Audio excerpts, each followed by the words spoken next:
यार ये corporate life भी कितनी हेक्टिक होती है ना, मतलब कितना ज़्यादा काम करना होता है और छुट्टी के नाम पर हमें क्या मिलता है, सिर्फ सैटरडे और संडे। लेकिन बस मैं और मेरे भाई ने इस बार डिसाइड कर लिया था कि फ्राइडे को ऑफिस ऑफ होते ही हम लोग निकल पड़ेंगे एक लंबी सी बाइक ट्रिप पर। अब वैसे तो मेरे उठने का समय ऑफिस की मीटिंग से ठीक 5 मिनट पहले का होता है, बट उस दिन मैं जल्दी उठ गया, पूरा 1 घंटे पहले।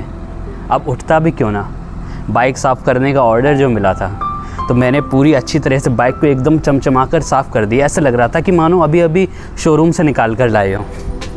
अब सारी तैयारियां करने के बाद फिर से वही डेली रूटीन शुरू हुआ।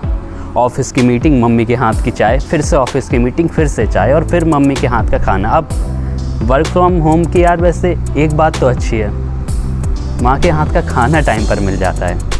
अब पूरे दिन ऑफ़िस की तैयारी करने के बाद, ऑफ़िस ख़त्म करने के बाद, सारी जद्दोजहद के बाद मैंने बाइक में चाबी लगाई और किक मारी। 1 मिनट, बाइक में किक तो है ही नहीं, मैंने सेल्फ स्टार्ट किया और मैं और मेरे भाई निकल गया एक लंबी सी बाइक राइड पर।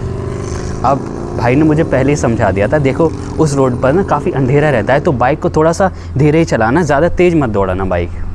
अब शुरुआत में तो मैंने भाई की बातों पर ध्यान रखा, लेकिन धीरे धीरे मेरी बाइक हवा को चूमती गई और तेज़ और रफ्तार पकड़ता गया। मैं बाइक बहुत ज़ोर से दौड़ाता गया। पीछे से भाई की आवाज़ आ रही थी, अरे तुम बहुत तेज़ जा रहे हो, अरे तुम थोड़ा धीरे चलो, अरे बीच वाली लेन पर बाइक को स्लो मत करो।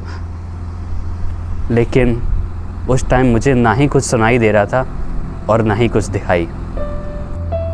कुछ सुनाई दे रहा था तो बस हवा की आवाज़, और कुछ दिखाई दे रहा था तो सामने अंधेरी खाली सड़क, जो कि शायद सिर्फ बाइक भगाने के लिए थी। कुछ ही दूरी पर चले थे कि इस रास्ते में एक चाय की टपरी पड़ी और भैया ने मुझे पीछे से हाथ से इशारा किया उस टपरी पर रुकने के लिए। मैंने बाइक को साइड में लगाई, दोनों भाइयों ने मस्त ठंडे मौसम में चाय पी और फिर वही हुआ जिसका मुझे डर था। भाई ने मुझसे बाइक की चाबी ली और यहाँ से फिर बाइक भैया ने चलाना शुरू किया।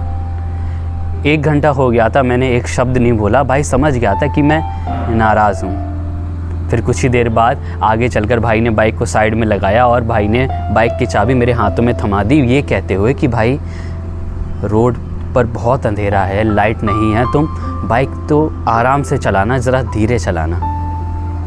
मैंने बाइक को धीरे धीरे आगे बढ़ाना शुरू किया और मेरी बाइक ने फिर से रफ्तार पकड़ी, फिर से हवा को चूमना शुरू किया। मैं बाइक बहुत तेज़ चला रहा था, ऐसा लग रहा था कि मानो एक बच्चे को उसका खोया हुआ खिलौना काफ़ी अरसों बाद मिला हो। मैं बहुत गति से चलाया जा रहा था कि अचानक से मेरे सामने एक गाय आई। मुझे अंधेरा था, दिखाई नहीं दिया, पीछे भैया की आवाज़ आई, अरे ब्रेक लगाओ, अरे हॉर्न दबाओ, अरे लेफ्ट मुड़ो। और मेरी बाइक सीधे गाय से जाके टकरा गई। बाइक अलग पड़ी थी, भैया अलग पड़े थे और मैं अलग पड़ा हुआ था। मेरे हाथों में थोड़ी चोट आई थी, भाई के पैर में चोट आई थी। हम लोग जैसे तैसे उठे, बाइक को साइड में लगाया और दौड़ कर गाय के पास गई ये देखने के लिए कि कहीं उससे ज़्यादा चोट तो नहीं आई है।